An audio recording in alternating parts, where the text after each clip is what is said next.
The American right have instigated yet another war, and this time it isn't in the Middle East, it's civil. Finally, the word civil used to describe modern politics. That's what we all wanted, right? Well, what exactly did you mean by the word civil? So in December, the big tech faction fought with the MAGA faction on the issue of high-skill migration. People like Elon and Vivek are in favor of immigrants coming through America's H1B visa program, and the MAGA faithful are not. MAGA felt betrayed by Elon, thinking he'd gone from red hat to red dot, so clearly he's on a mission to prove his white nationalist credentials. Just think of this conflict as jocks versus nerds. Ephemerally united in their mutual hatred of the theater kids, the nerds thought learning jujitsu and posting edgy memes would keep them popular, but they're being pushed back into the locker of American nationalism. I mean, can you imagine being a nerd in high school thinking learning martial arts would make you masculine and cool?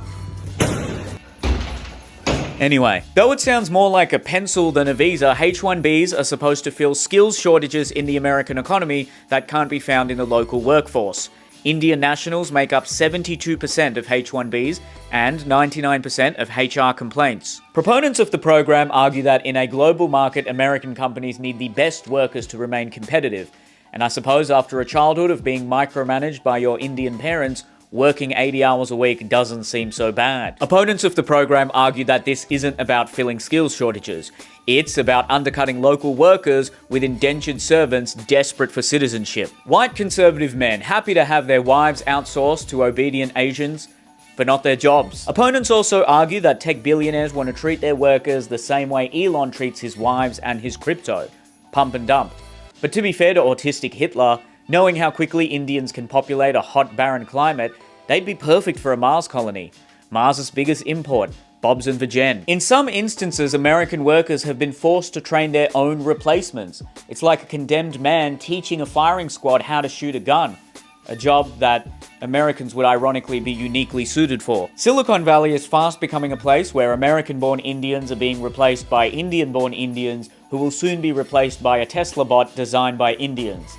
Turns out the real threat to America was never 9/11, it was 7/11. So this all came to the fore when Vivek Ramaswamy posted a bizarre passage about how American culture venerates the jock over the mathlete and kids should be going to more science competitions. Ooh, kicked out of parties in high school and now kicked out of Doge. The man is clearly allergic to popularity. If just one girl had sucked his dick in high school, millions of white men would keep their jobs. And look, I get it. When you study really hard and do all the things you're supposed to do, yet the people who party become the popular ones, and you're the nerd, there's a resentment that comes with it. Trust me, I get it. I went to a selective school. We're not getting drunk and fingering each other at 13, or we can make an equation about it. Probability of orgasm equals velocity of fingers plus pi r dick to the power of alcohol. Look, it's a good joke, okay? Anyway, there's a reason Indians and Asians go from the corner shop to the corner office in a Fortune 500 within one generation. Like a Wes Anderson film, they prioritize good grades. But they do that above all else. Vivek Ramaswamy became a billionaire as a medical huckster selling snake oil. Actually, nothing more American than that. Vivek almost certainly had super strict Indian parents that loved him conditionally based on his academic and corporate success. It's an understandable culture that follows immigrants with a scarcity mindset. But after one generation, just let your kids go to parties and hang out. If you don't, they become like these tech guys. Super successful, but socially retarded and never content with themselves. The culture Vivek's talking about already exists in East Asia, and they're fast becoming a society of overworked virgin nerds. You know the accounting department at your work? Yeah, imagine an entire continent of that. Vivek is mad that white people got to have sleepovers, but it's prepared them to live in share houses well into their 40s.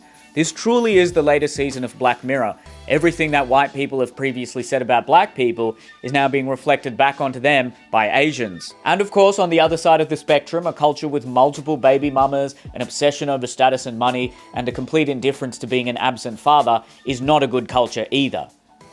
Someone tell that to Elon Musk. Thanks for watching. I released a short film for the first time in nearly 5 years. It's called Black and White. Check that one out. Check out my latest stand-up special. Come see me live. And of course, shout out to the comedians who helped co-write this video. Let me know your thoughts in the comments. Like, share, subscribe, all of that jazz. I'll see you next time.